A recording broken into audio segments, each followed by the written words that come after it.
She was just a secretary, trying to survive. He was a billionaire CEO, too broken to love again. They weren't supposed to meet, especially not in the dim, echoing silence of an underground parking lot, where her past came back to claim her. Why did Caleb Whitmore, a man known for keeping the world at arm's length, step in to save Evelyn that night? What made him offer her safety, not in the form of bodyguards or security systems, but a cabin, a child, and something dangerously close to love? What kind of man proposes a deal that involves trust without affection?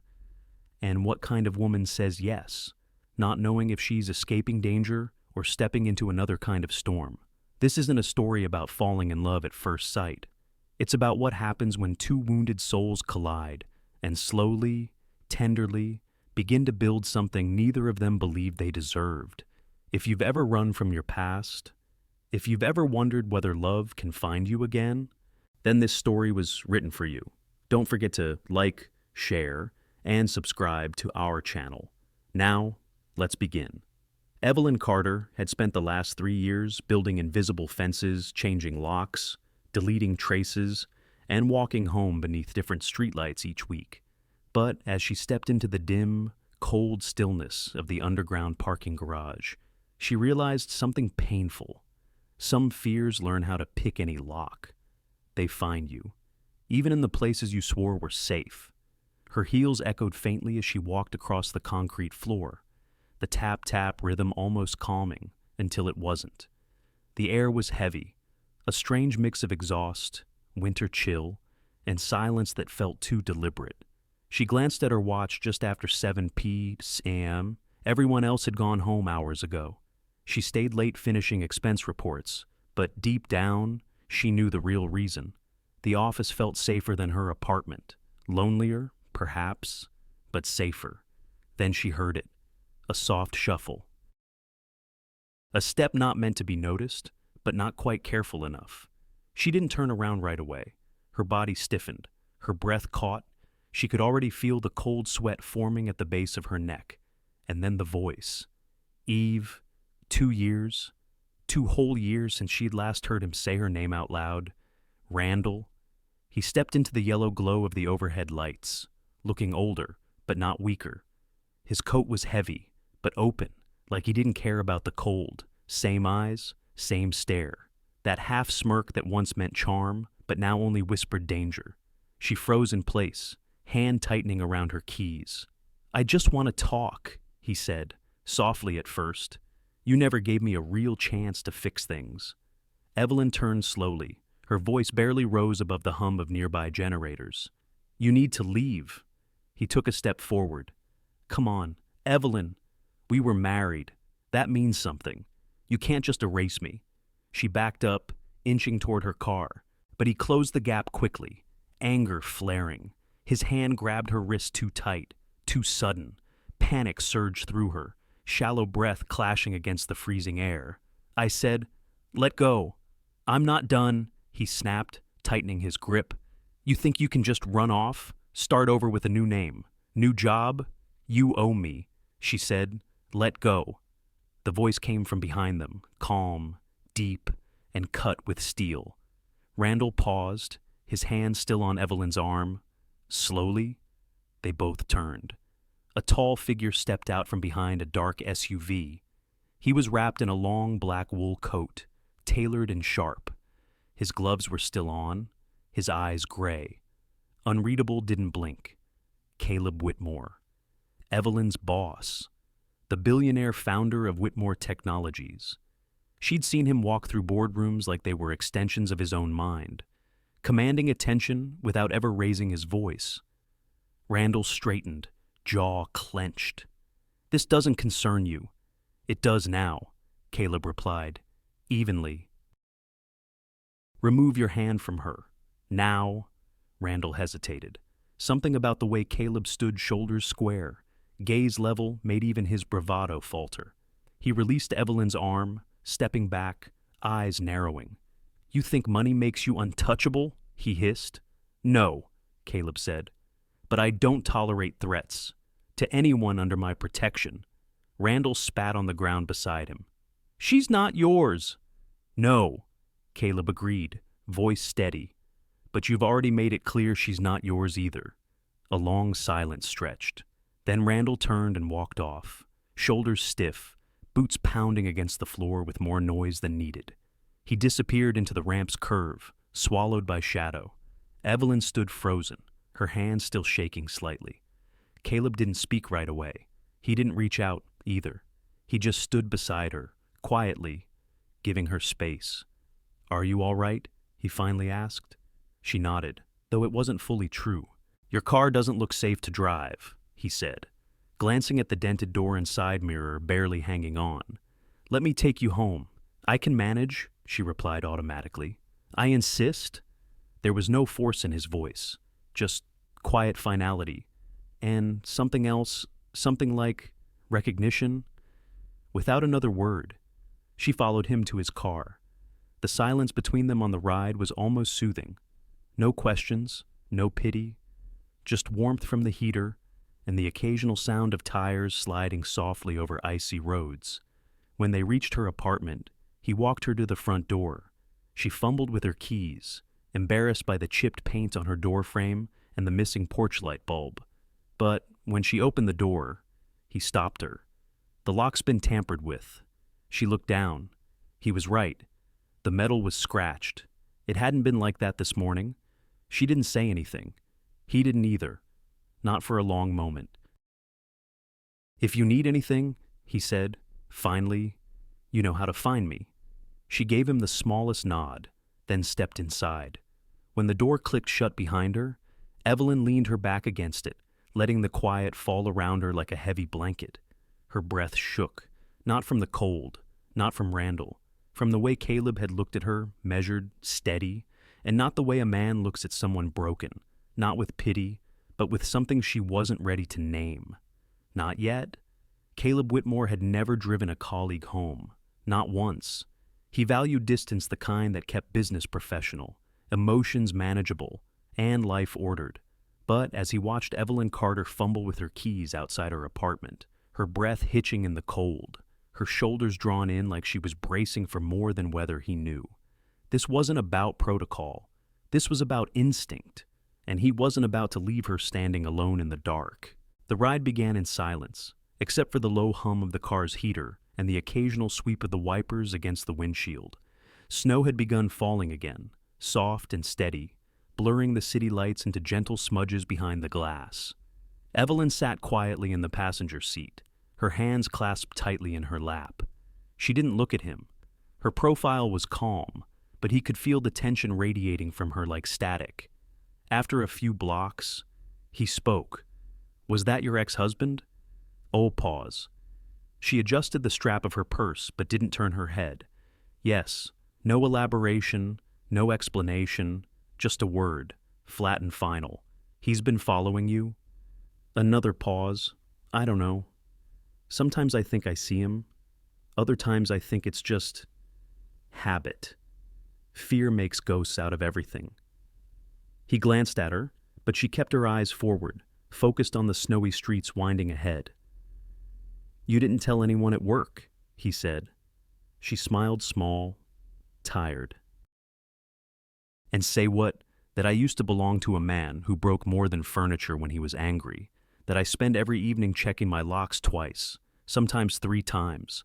A beat of silence stretched between them. I didn't want to be that woman," she added, softer.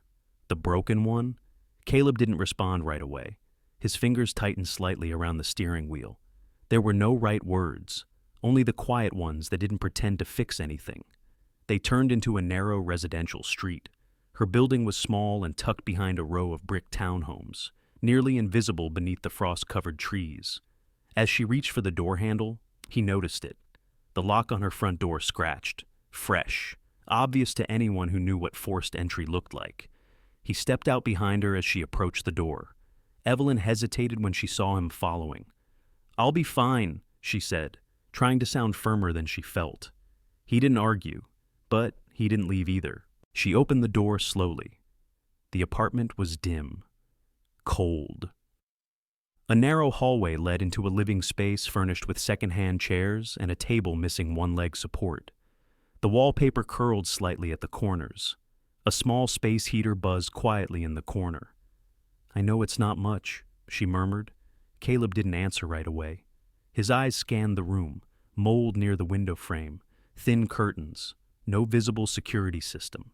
"It's not safe," he said. She shrugged, trying to keep her voice light. "It's affordable, and I've got deadbolts on both doors, which someone tried to tamper with." She looked down, suddenly ashamed, like she'd invited the danger herself. He reached into his coat pocket and pulled out a small business card thicker than most, embossed with his name in silver. He placed it gently on the kitchen counter, beside a chipped ceramic mug. "I own a cabin outside the city, quiet, private. No one knows it exists except a handful of people I trust. If, when you don't feel safe here, call me." Evelyn looked at the card, then at him. "Why are you doing this?" There wasn't judgment in her voice, only disbelief, like she hadn't yet decided whether to be grateful or suspicious. Caleb held her gaze. "Because I don't think anyone's ever really helped you without asking something in return." She didn't answer, not with words. He left a moment later, stepping back into the cold night. The snow had thickened, falling in gentle waves beneath the amber glow of the streetlights. Evelyn stood at the window long after he'd driven away, the card still clutched loosely in her hand. 3 nights later, the phone call came. The office parking lot, same place, same time of day. Evelyn had stayed late again, habit now, more than necessity. She'd almost convinced herself Randall had left town. That maybe, just maybe, the shadows were only shadows. But when she stepped outside, he was there again, waiting by the chain-link fence, watching her. She didn't go to her car. She turned, walked back into the building, and pulled out her phone. Caleb answered on the first ring. Less than an hour later, his SUV pulled up beside the service entrance. Snow was falling hard now, thick, blinding sheets that turned every light into a blurred halo. Evelyn stepped into the car without a word. Caleb reached over and turned the heat up. She didn't speak during the first 5 minutes. Neither did he. But somewhere along the highway, as the city lights disappeared behind them, she let out a long breath. Not quite a sigh, not quite relief, but something softer, something that hadn't been there in a long time. He glanced over. Her hands were still folded, but not clenched this time. And when she finally turned to look out the side mirror, watching Cleveland fade away into a snowy haze, her eyes didn't carry fear. They carried something else. She wasn't running. She was being taken somewhere safe. And for the first time in a long time, Evelyn Carter didn't feel like prey. She felt chosen. The cabin stood quietly on the edge of Lake Erie, its wooden frame dusted in snow like sugar on a forgotten cake. The trees surrounding it had shed their leaves weeks ago, their bare arms reaching skyward as if in prayer. The lake beyond had begun to freeze, a glassy sheet of stillness stretching far into the horizon.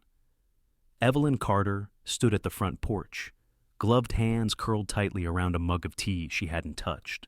The rising steam drifted upward and vanished into the cold air. Behind her, the door creaked gently in the wind. In front of her, nothing moved. It was beautiful. Postcard, beautiful. And that, she thought, was the part that unsettled her most. No one puts you in a place this serene unless they want something in return. The cabin itself was small but thoughtfully kept. A stone fireplace stood in the main room, and she'd spent the morning learning how to light it with the kindling stored in the tin bucket by the hearth. The walls were lined with pine wood, worn smooth and warm to the touch. In the kitchen, there was a little window with white curtains that danced in the draft when the wind pushed too hard. Every object had a place, and every place had a kind of quiet dignity. And yet, Evelyn couldn't shake the feeling that she didn't belong there. She moved like a guest, careful not to disturb anything. She cleaned dishes immediately after using them, folded every blanket.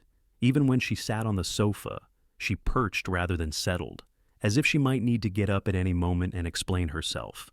It wasn't the safety she doubted. The security system was sophisticated, the remote location near impossible to find without exact coordinates. She hadn't seen Randall since that night at the office. Not a shadow, not a whisper. Still, her mind wouldn't let go of the tension. Safety and peace, she was learning, were not the same thing. Caleb came on Friday evening, just as the sun began to dip behind the lake, bleeding soft amber across the snow. She heard the crunch of tires over the driveway before she saw his car. He didn't honk, didn't text, just appeared, like the cold wind that always found the cracks. He brought groceries, a bottle of wine, a book she'd mentioned once, in passing, during a forgotten office conversation. They didn't talk much at first. He set the wine on the counter, she lit the fire. They moved around each other in quiet rhythm, not clumsy, not quite familiar either. Dinner was simple roast chicken, carrots with thyme, and a crusty loaf of sourdough he'd picked up from a bakery in town. They ate at the small wooden table near the window, candles flickering gently between them. Outside, snow had begun to fall again, slow and heavy. He asked her about books. She asked him if he still played piano. He said no, not since Laura died. She didn't ask more. He didn't explain. It was, in its own strange way, a kind of truce. After dinner, he offered to wash the dishes. She dried. When she reached for a plate and their hands brushed, neither pulled away, but neither said anything, either. Later that night, he stayed a little longer, sat near the fire. She noticed the way his shoulders dropped when he exhaled, like the weight he carried didn't entirely lift, but shifted just enough to be bearable. "I didn't build this place for guests," he said quietly, not looking at her. "I built it to be alone." Evelyn sipped her tea. "Then why let me stay?" He looked at her then, direct, measured, but not cold, "Because you're not a guest." She waited, for the rest of the sentence, for the reason, but he said nothing more. The next morning, he returned again, and the next. It became a rhythm, slow and deliberate. Caleb never overstayed, never imposed. But he came, sometimes with food, sometimes with stories, sometimes just to sit. There was something grounding about his presence even when it unnerved her. A week passed before the conversation changed. They were sitting near the fire again, late Saturday evening. Evelyn had just finished reading a chapter from a novel Caleb had brought. He poured more tea, then leaned forward slightly, elbows resting on his knees. "There's something I want to ask you," he said. She looked up. His face was unreadable. "I've spent the last decade building a company that will outlive me. Everything I own, everything I've done, it's meant to be passed on." She nodded, not quite sure where he was going. "I thought I'd have a family by now, that there'd be someone to inherit it, to carry it forward." He paused. "But I've realized something. I don't need marriage. I don't want another public spectacle. What I want is trust, stability, a life shared with someone who doesn't need me to perform." Evelyn's hands grew still on the mug in her lap. "I want a child," he said, "and I want you to consider being the mother." The room didn't move. The fire crackled once, then died into silence. She didn't speak. Couldn't. "No strings," he added quickly. "No expectations of marriage or romance. Just a choice. An agreement between two people who understand one another." She set her mug down slowly. So, what she finally said. "You want to sign a contract, schedule a pregnancy like a quarterly report." He didn't flinch. "No, nothing clinical, no pressure, just think about it. You're the only person I trust enough to ask." Evelyn stood up, more from instinct than decision. She walked toward the window, drew the curtain aside, and stared at the lake. It was fully frozen now, clean, perfect, untouched. Her reflection in the glass looked like a stranger, someone who'd learned to survive. Yes, but not someone who'd ever been invited to dream. The idea made her stomach twist. She turned back to him. "Do you see me as a person, Caleb, or a vessel?" His eyes met hers. "I see you as someone who's been through enough to know what she wants and what she doesn't." She didn't respond, not with words, just a slow, tired nod that didn't mean agreement but didn't mean no, either. Later that night, she lay awake in the bedroom upstairs. The cabin creaked gently in the wind. The fire downstairs had gone out, but the warmth still lingered. Outside, the snow fell without sound. The lake remained frozen, unbroken. Inside her, something stirred. Not an answer, not yet. Just a question that refused to leave, and the tiniest ache of possibility: silence. Evelyn had learned was often the safest thing. It filled spaces that words might wound. It protected boundaries and expectations, built invisible walls between one breath and the next. But in the days that followed Caleb's offer, something in that silence began to shift. It wasn't loud. It didn't break the air with declarations or demands. It moved gently like steam rising from a morning kettle, or the way fingers accidentally graze when reaching for the same spoon in a small kitchen. The cabin remained quiet, tucked in its snowy solitude beside the lake. But within its walls, something began to warm. Caleb didn't stay overnight, not yet, but he visited more often, a few hours on Tuesday evening, all day Saturday. Sometimes he arrived with groceries, sometimes just a loaf of bread or a book he thought she might enjoy. He never brought it up again, the offer. He didn't push, he didn't clarify, and that, in some strange way, made it harder to ignore. Evelyn began cleaning more than necessary. She rehemmed the curtains in the living room, rearranged the spice rack in alphabetical order, sewed a patch into the fraying oven mitts. She wasn't nesting. That would have meant she was staying, but she was existing quietly, with a growing sense of rhythm she hadn't meant to adopt. One morning, she woke early and baked muffins. Just because. Caleb arrived that afternoon, just as she was tying back her hair. He stepped inside, dusting snow from his coat, and inhaled. Blueberry. She nodded, and lemon zest. He smiled. It wasn't wide. Caleb didn't smile that way, but it lingered longer than usual. They shared them over tea at the small table, snow falling outside the window in lazy spirals. Afterward, he pulled a weathered vinyl from the sleeve of his coat, thought this might work on the old record player. It was jazz Chet Baker, slow and smoky, the kind of music that asks nothing of you but presence. That night, they read near the fire. Evelyn curled into the armchair with her legs tucked beneath her. Caleb leaned back on the leather couch, a book in one hand, the other resting on the armrest, where his fingers tapped to the rhythm of the music. They didn't speak much, but the silences between them had changed. They no longer hummed with tension. They simply were. And the glances they stayed longer, hung in the air just long enough to mean something, but not long enough to be questioned. One evening, as she stood at the stove stirring soup, Caleb reached around her to grab the salt. His hand brushed her shoulder light, fleeting, but it sent a ripple down her spine so subtle she nearly dropped the spoon. He didn't apologize, didn't explain, just returned to the counter and resumed slicing bread. And yet, for the rest of the night, Evelyn could feel the ghost of that touch. It was a Thursday when the power went out.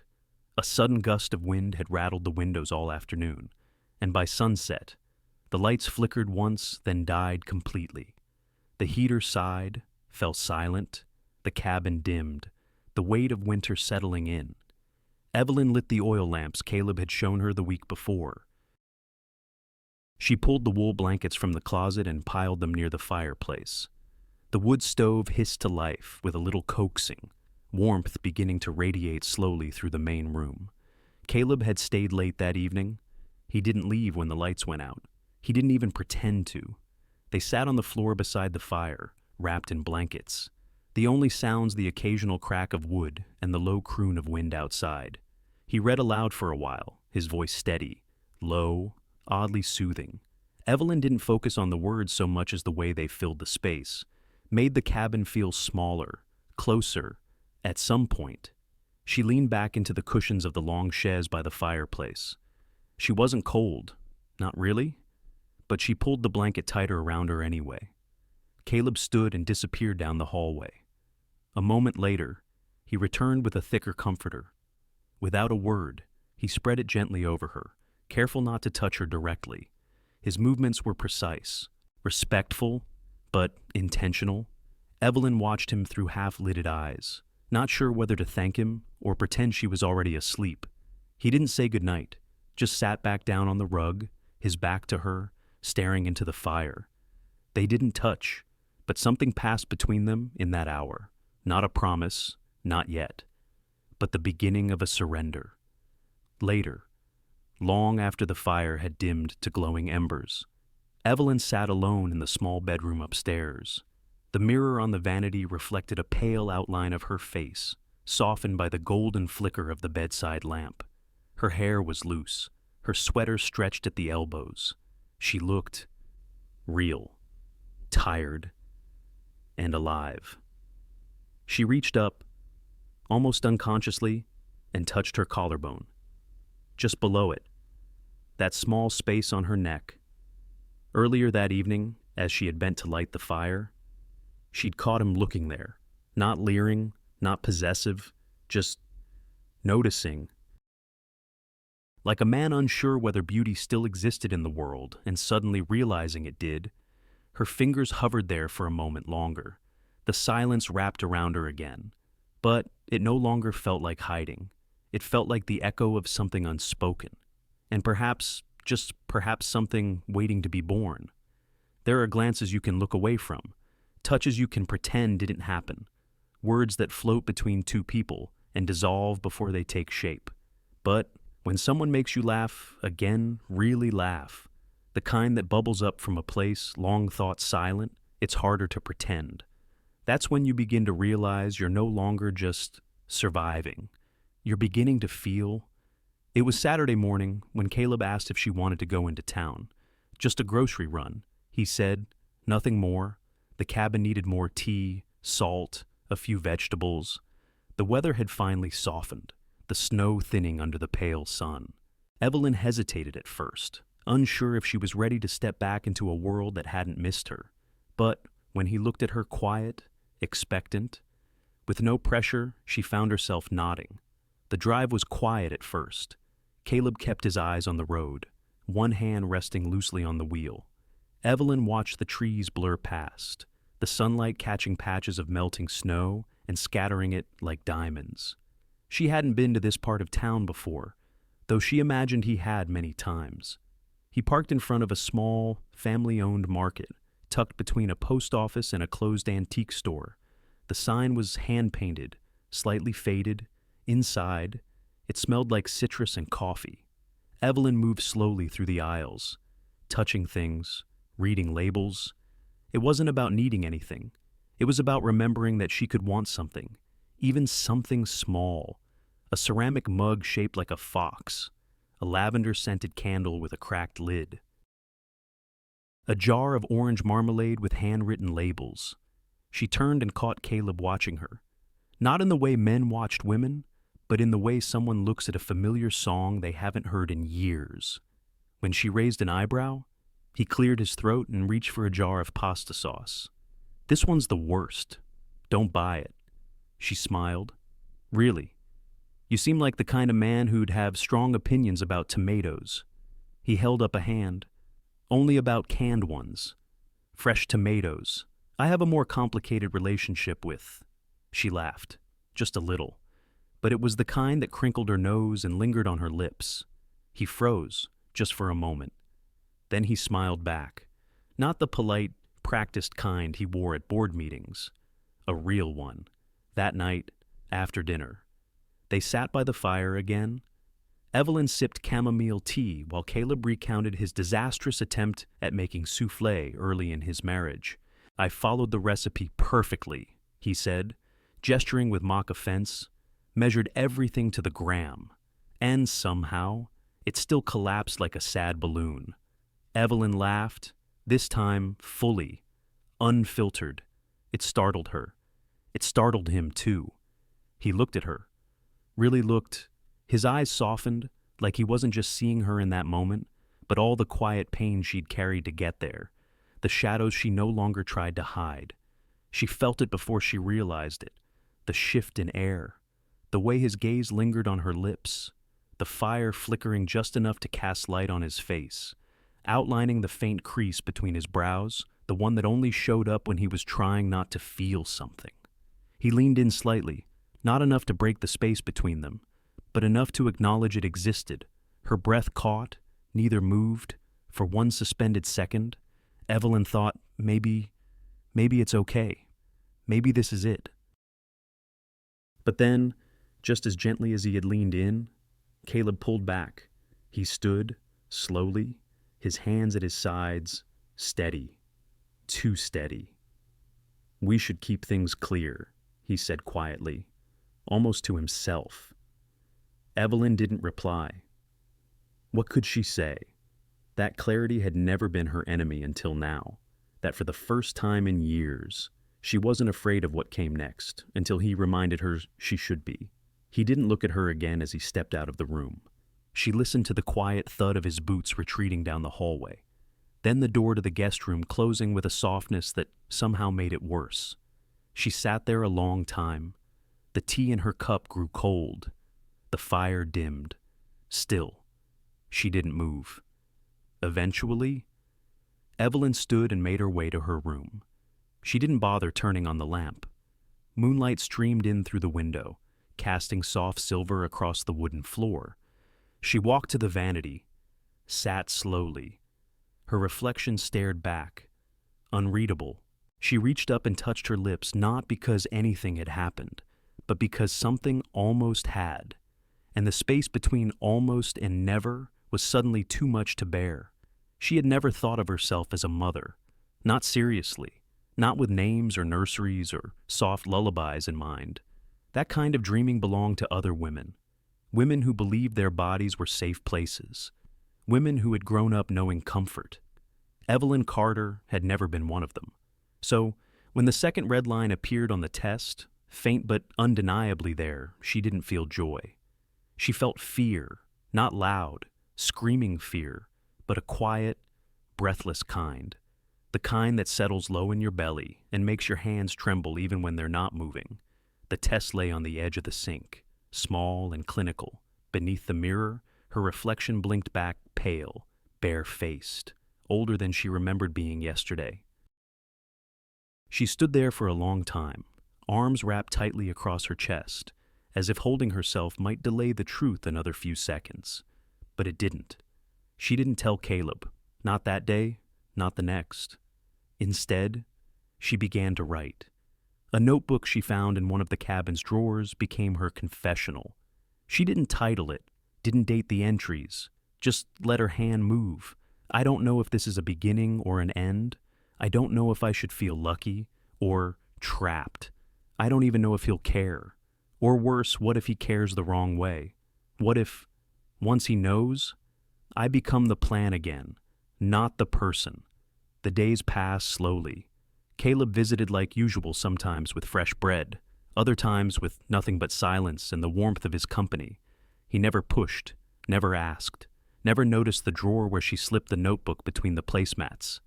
Evelyn cooked more, she cleaned more. She didn't know what nesting was supposed to feel like, but maybe this was it, or maybe it was just fear wearing an apron. At night, she lay in bed and counted her breaths. One for herself, one for someone else. The decision came on a Wednesday. Snow had fallen again, soft and thick, like memory. Caleb had left for a brief trip into the city, wouldn't be back until the next morning.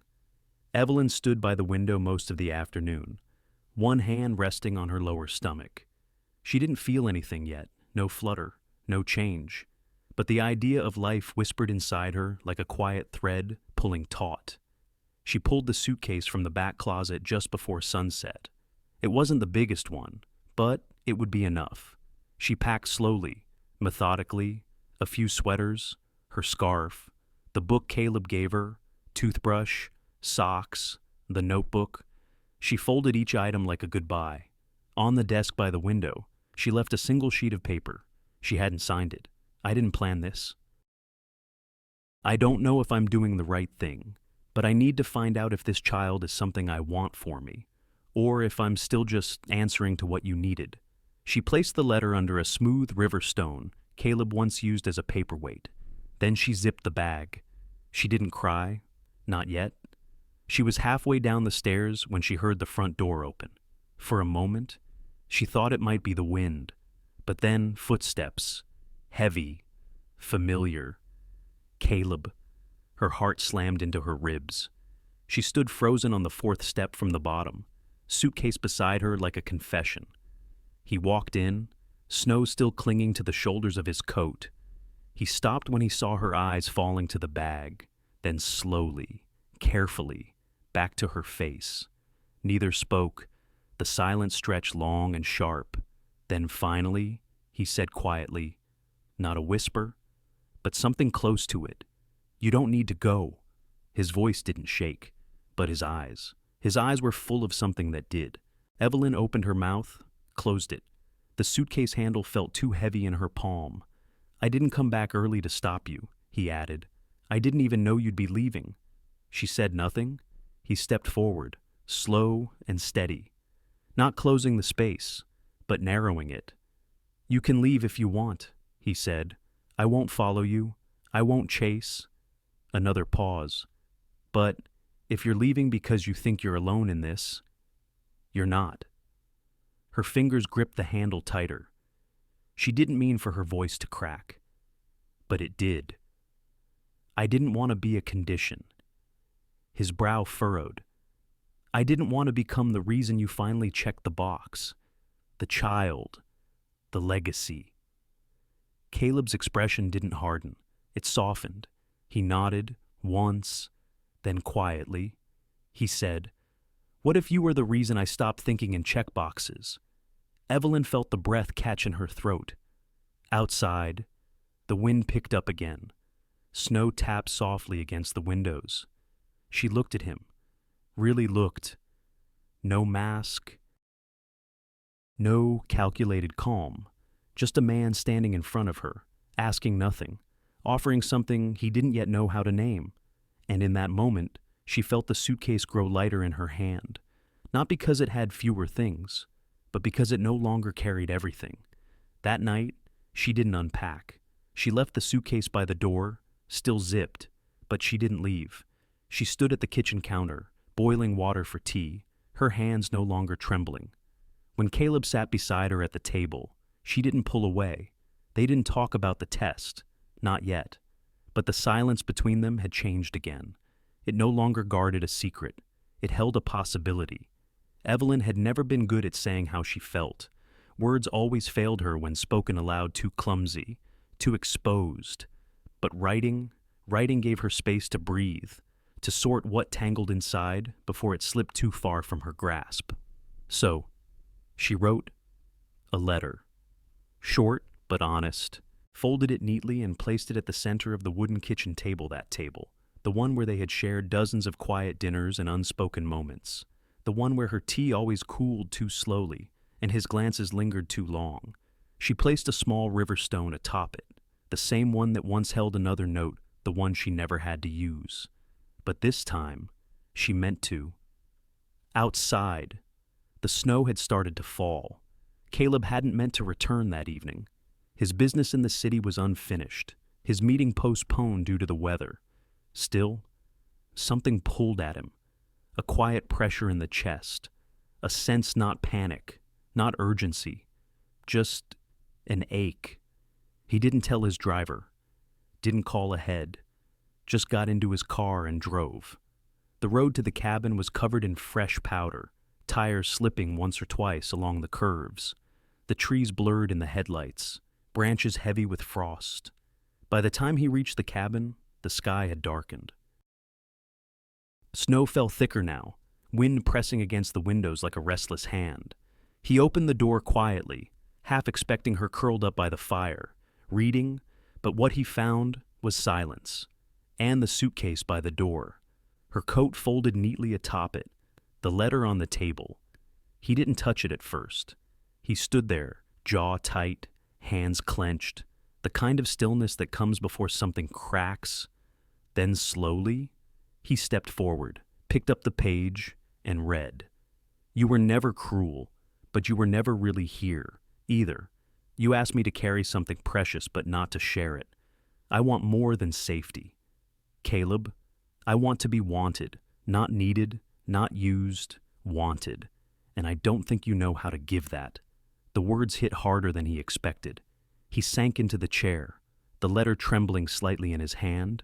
He didn't hear her footsteps on the stairs, didn't realize she'd come back down until she stood in the doorway, hands tucked into the sleeves of her sweater. Face unreadable. They stared at each other across the room, like strangers, like people who had once shared something unspoken and now found it all too loud.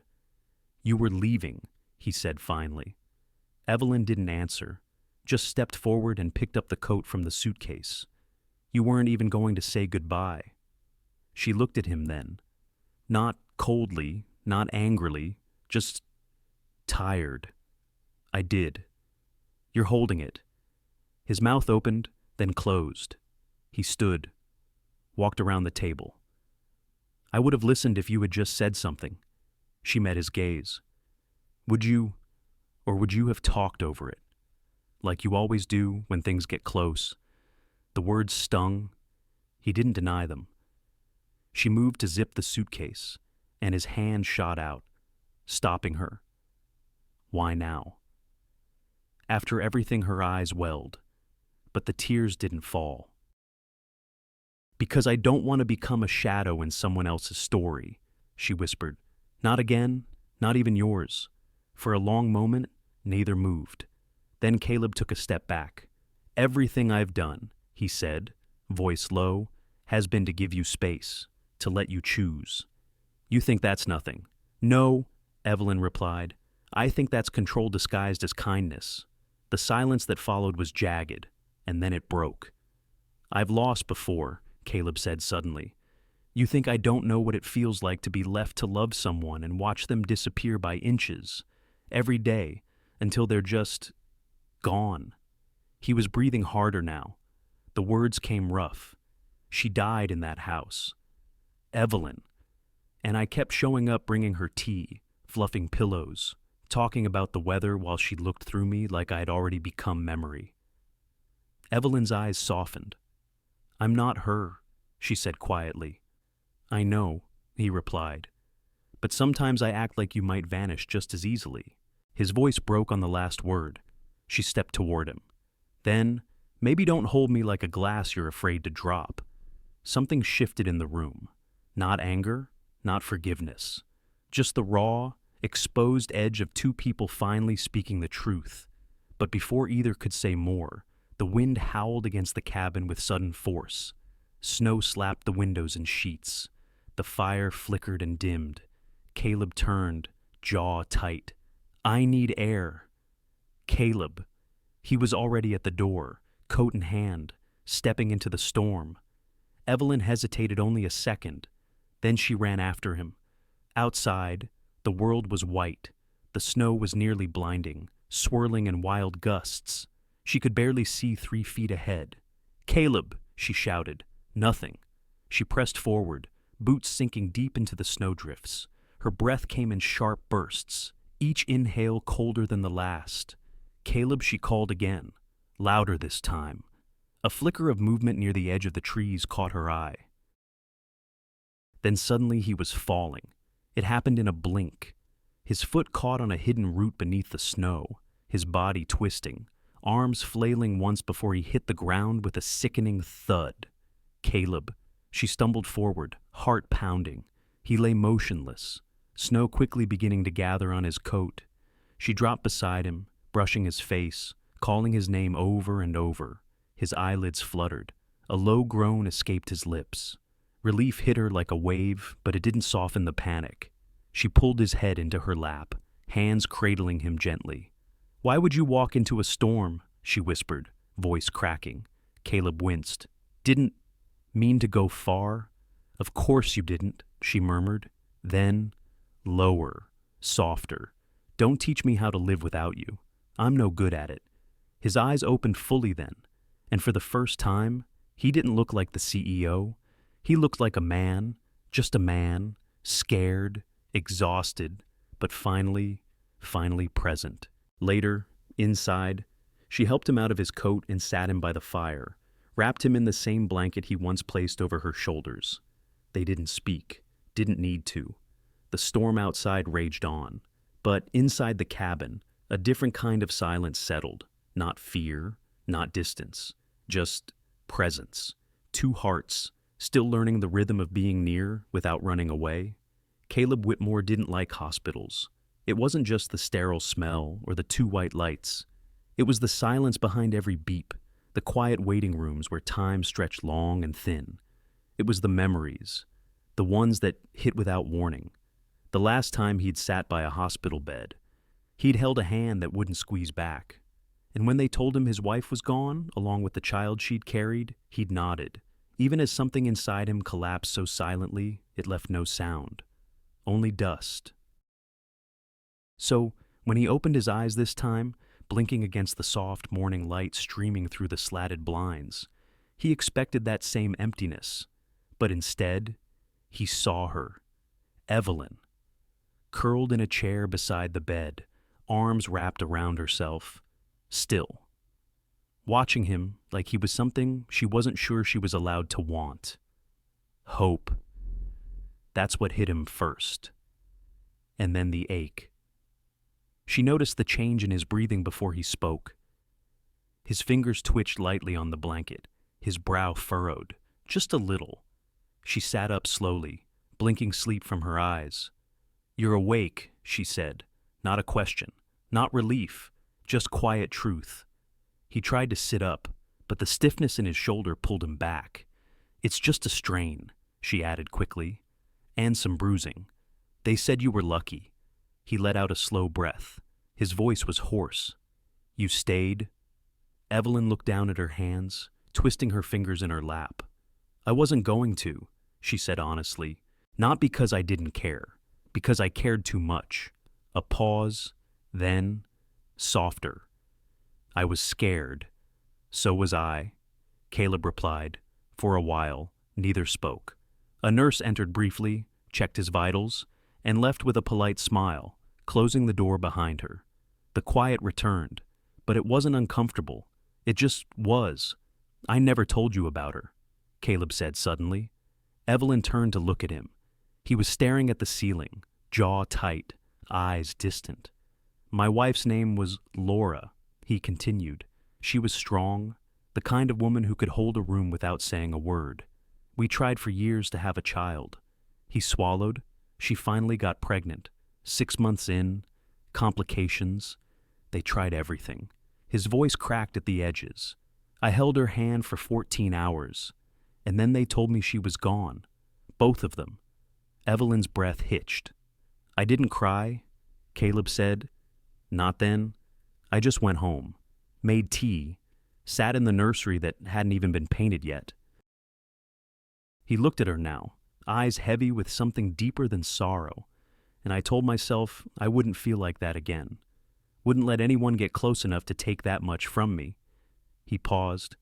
"But then you walked into my office, asking for a file. I don't even remember what it was. I just remember thinking, God, she looks like she's already survived something." Evelyn blinked quickly. "You didn't have to fix me," she whispered. "I never needed you to." "I know," he said. "That's why I fell for you." She reached out then, not rushed, not dramatic, just placed her hand gently over his. His fingers didn't move for a second. Then they curled around hers, warm and certain. "I don't need you to love me perfectly," she said. "I just need you to mean it, to stop hiding from it." He stared at her, really looked, then slowly, like a man letting go of a breath he hadn't known he was holding. Caleb said, "I've loved you for longer than I've been willing to admit. I just didn't believe someone like you could choose someone like me after everything." Evelyn smiled, a little sad, a little whole. "I didn't choose you because you were perfect, Caleb." She paused. "I chose you because I saw the way you looked at broken things and didn't flinch." Later, a nurse brought breakfast. Caleb didn't touch it. Evelyn sat on the edge of the bed, shoulder to shoulder with him. No more distance. No more waiting for the other to break the silence. She leaned gently into him, resting her head against his arm. He didn't move, didn't speak, just let her be there. For the first time, there was no agreement, no condition, no if or when. Just two people who had spent too long hiding behind grief and were finally ready to step out of it, together. Some loves don't announce themselves loudly. They don't come crashing in with fireworks or sweeping gestures. They grow quietly, the way roots settle into soil beneath snow. Invisible to the eye, but undeniable, unshakable. That's how it was for Evelyn and Caleb. Back at the cabin, life didn't change in grand ways. There were no declarations taped to the fridge, no drawn-up timelines or promises carved into wood. But there was warmth, real warmth, that spread through the space like sunlight through thin curtains. The distance was gone. No more half-steps or polite silences. Now, they moved in rhythm, not rehearsed, just easy. They began preparing for the baby with slow, deliberate joy. One afternoon, Caleb carried in a wooden crib frame, something he'd picked up from a local craftsman in town. Evelyn watched him kneel on the cabin floor, reading the instructions with unnecessary intensity. "You know," she teased, "they say if you frown too hard at those pages, the crib might cry before the baby does." He looked up at her, smirk tugging at the corner of his mouth. "I'm trying not to put a bolt in backwards and end up with a crib that rocks itself into the wall." Evelyn sat beside him, knees tucked beneath her. She ran her hand over the smooth wood. "It's beautiful. So is the person it's for," he said softly. She didn't reply. She didn't have to. They took trips to the small clinic in town.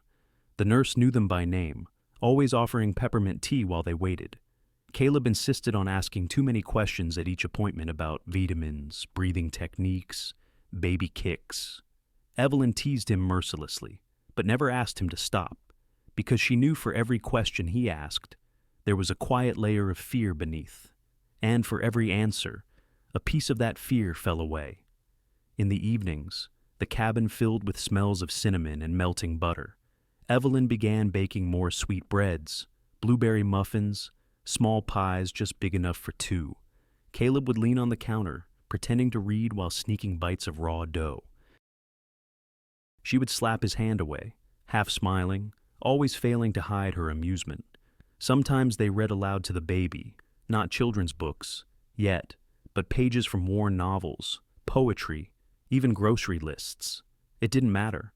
Caleb claimed the baby liked the rhythm of his voice best. Evelyn rolled her eyes, but deep down, she agreed.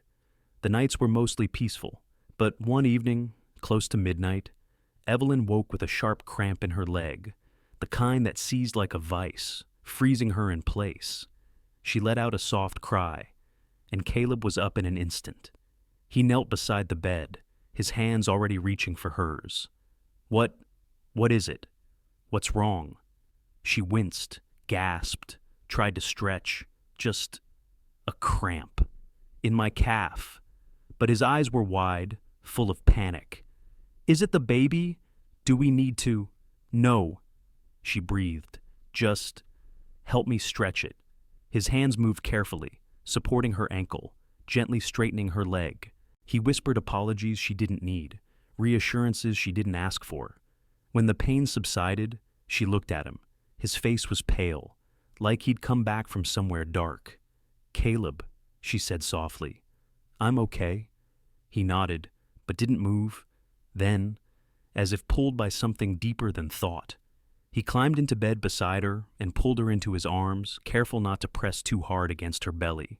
He held her like a man who'd almost lost something precious again.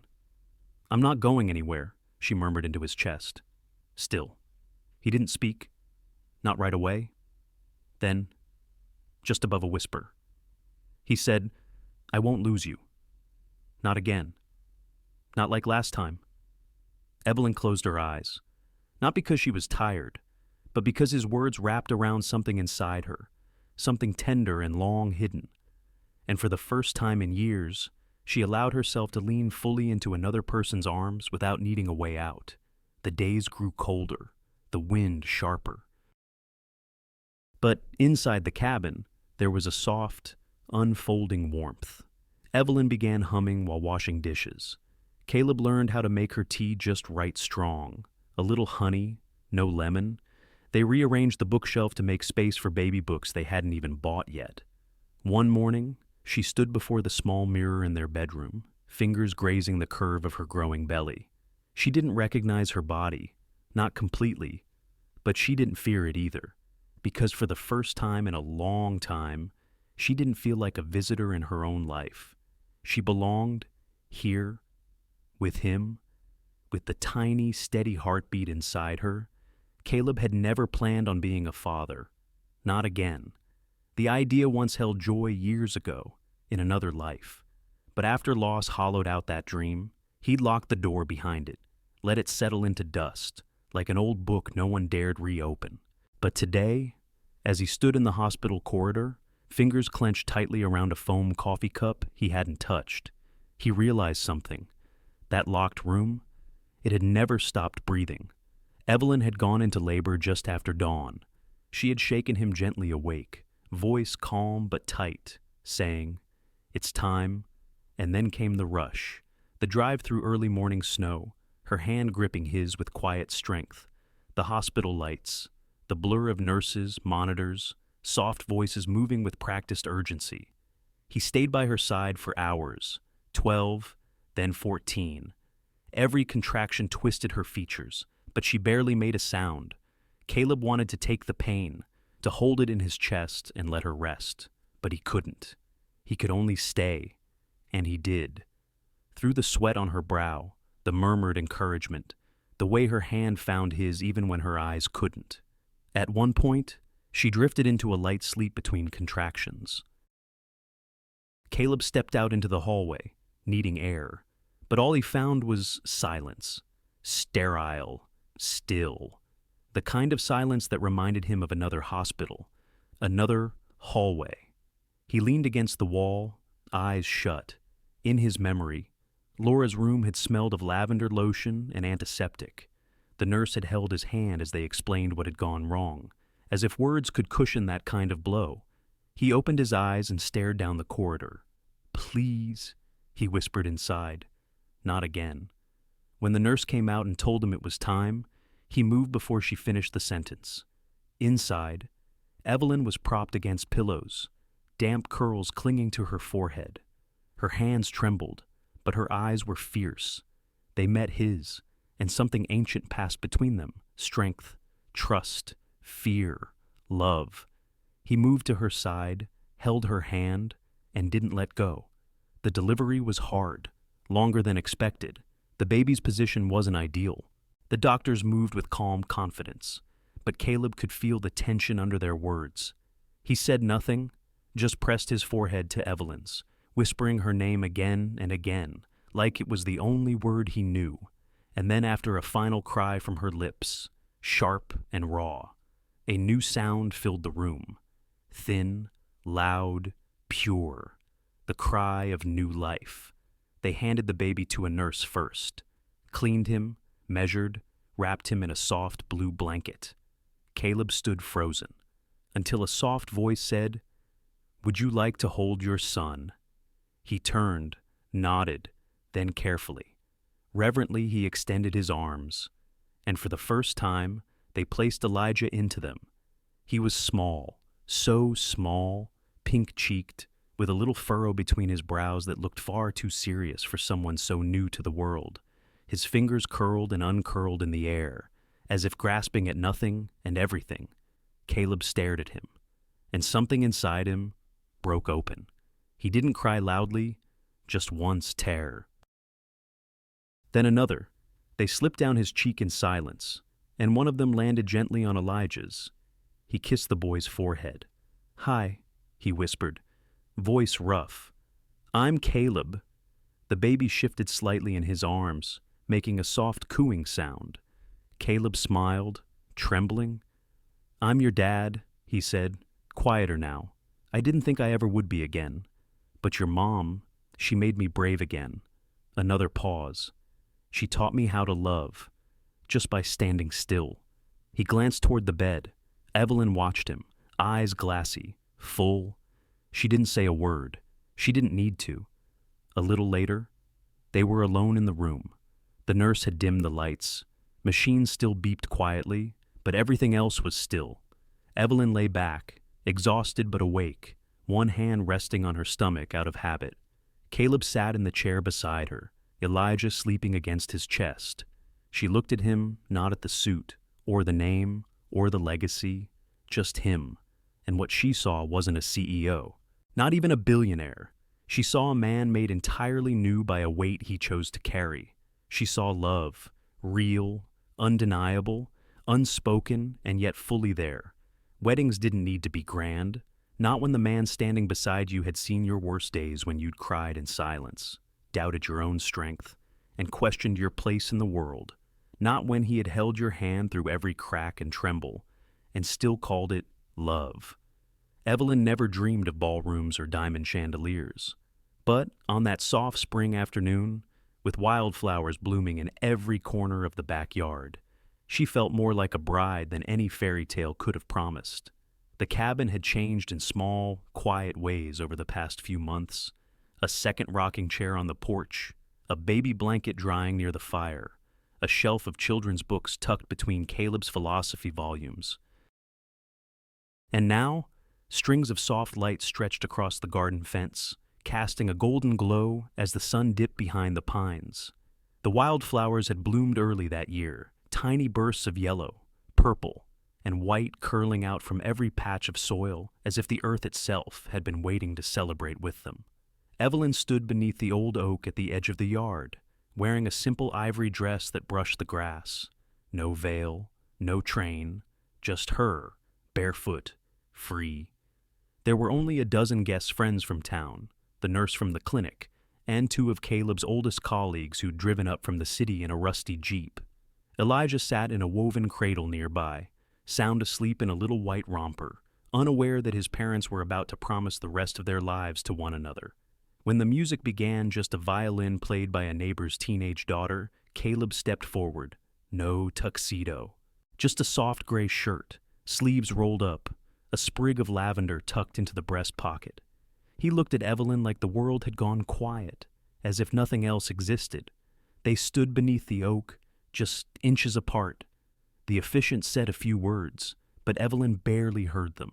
All she felt was the weight of Caleb's gaze, the warmth of the breeze, the thrum of her own heartbeat that somehow stayed steady, as if it had found its rhythm again. When it came time to speak their vows, Caleb cleared his throat, eyes shining with something deeper than tears. He pulled a folded piece of paper from his pocket, but after a moment, he let it fall to his side. "I had words," he said, voice low. "I wrote them all down. But standing here, I realize I don't need them." He looked at her, not through her, not past her, but into her. "I don't promise to always be strong," he said. "I've learned that strength isn't the absence of fear. It's choosing to stay even when you're afraid." He reached out, took her hand. "I promise to stay, even in the hard seasons, even when the cabin is too quiet, or the baby won't sleep, or we forget why we fell in love." A pause. "I promise to remember anyway, and to remind you, every day, that you are not alone."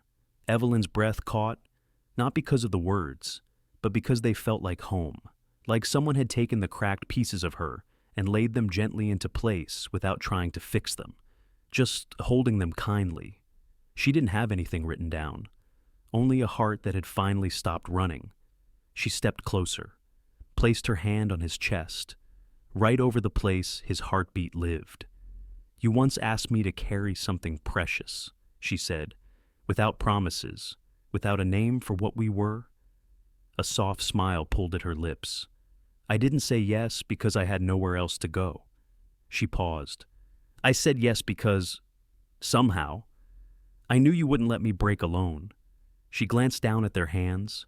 "Now, I say yes again, not because I need you to save me, but because I want to live beside someone who's been broken, too, and still stayed open." Her voice lowered. "We don't carry wounds anymore, Caleb. We carry love." The guests stood in silence, some smiling, some quietly crying, and when the officiant finally said, "You may kiss the bride," there was no hesitation. Caleb stepped forward, cupped Evelyn's face in both hands, and kissed her as though the world had ended and begun again in that moment. Later, as laughter filled the yard and glasses of sweet tea clinked gently in toasts, Evelyn sat on the porch swing, Elijah sleeping in her arms. Caleb joined her, sliding in close, resting his chin briefly on her shoulder. They didn't speak. They didn't need to. The stars were beginning to peek through the dusk. The wildflowers swayed softly in the breeze, and everything that had once been uncertain now felt anchored, gently, in place. He turned to her, brushing a loose strand of hair behind her ear. "Do you know what I see when I look at you?" he asked quietly. She raised an eyebrow, amused. "A woman who hasn't slept in 3 days." He chuckled.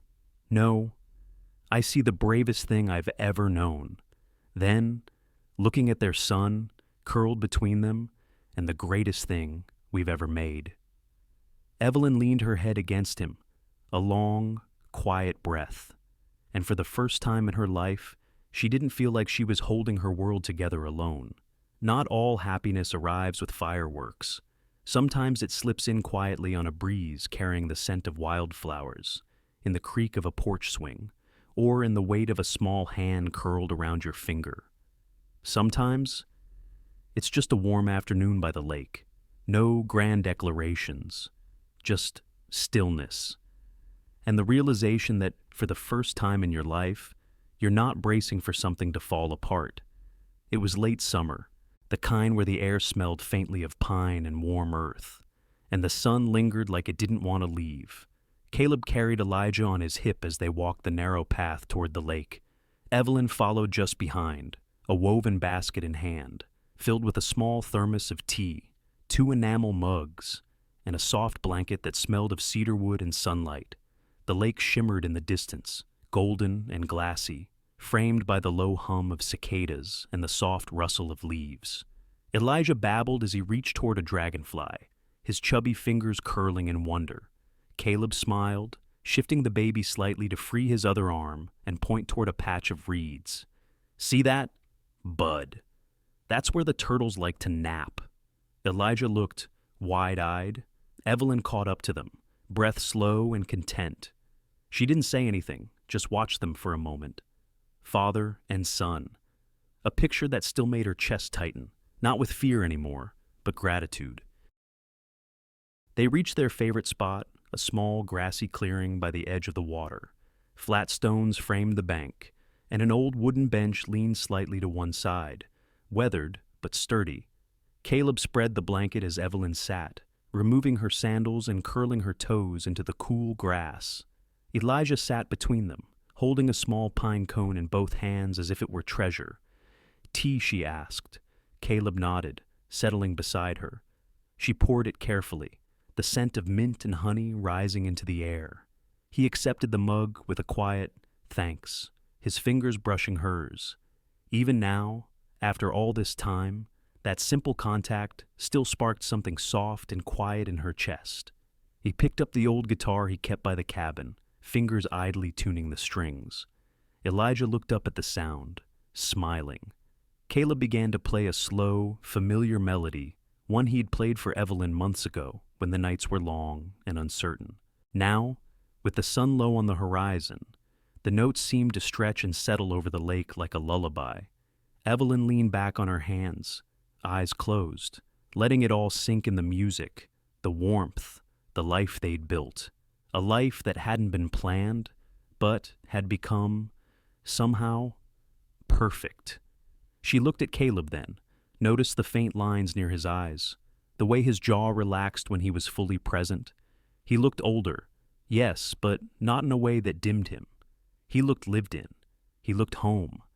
And for the first time, Evelyn let her mind drift backward fully, without flinching, to the underground garage, to the cold hand of fear on her spine, to the voice she'd never expected would become her safety. Caleb hadn't just stopped Randall, he had stopped her from disappearing entirely, from becoming a ghost in her own life.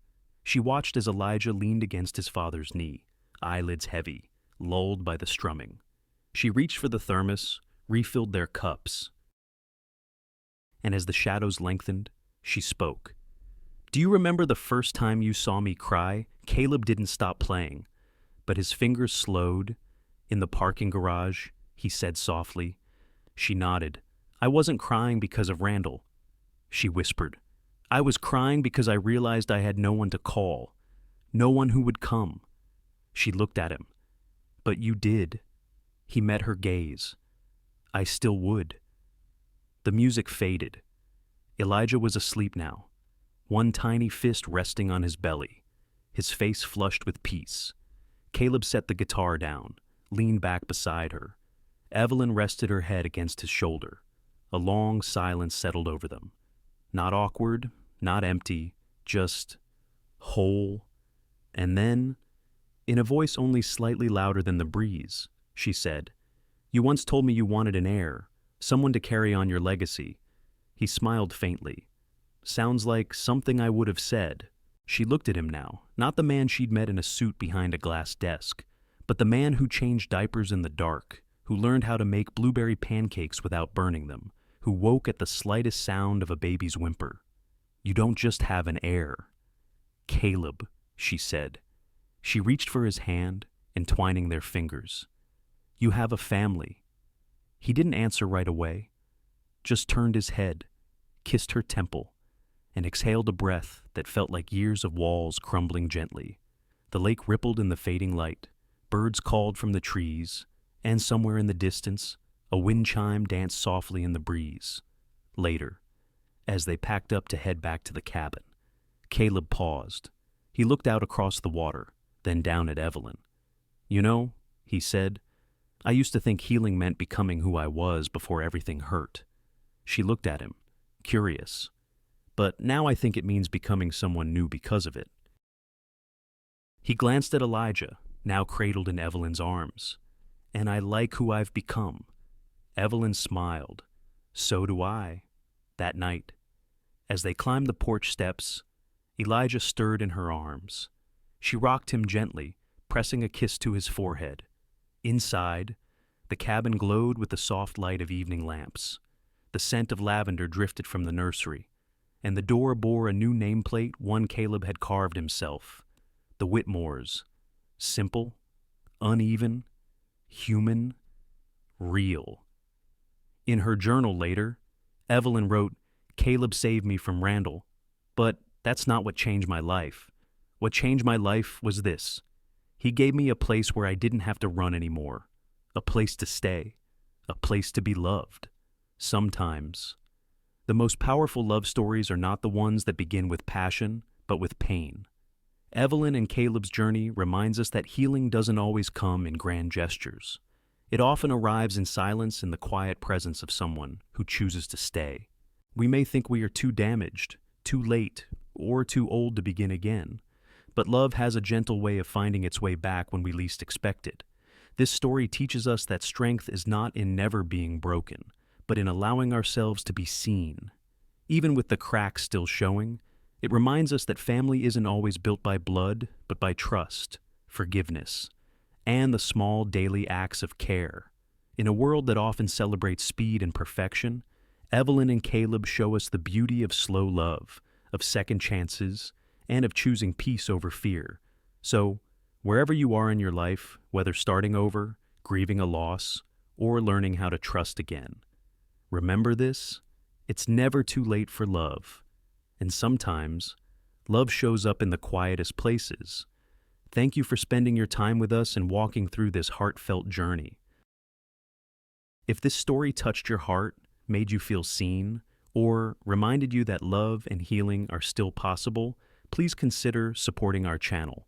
Like this video, share it with someone who needs hope, and don't forget to subscribe so you won't miss our next story. Your support means the world to us. Until next time, stay kind, stay open, and never stop believing in second chances.